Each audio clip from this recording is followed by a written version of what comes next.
Mən səni neynədim? Mən səni neynədim? Bir cavab söylə. Bax, xəyanət görmədin, günah görmədin. Məni bu günümdə tərk edib getmə. Bəlkə gecə öldüm, sabah görmədim.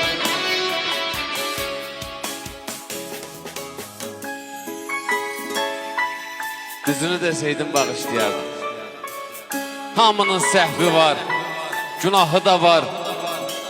Bugünkü əməlin qaldı yadımda. Eybi yox, bugünün sabahı da var.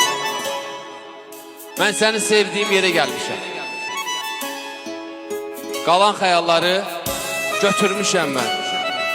Hər gün sağlığına badə qaldırıb içib sağlığımı itirmişəm mən. Allah bir riskinə haram buyurur. Dinə, əqidəyə, imana görə. Amma unutmaq üçün haram içirəm, halalım bildiyim insana.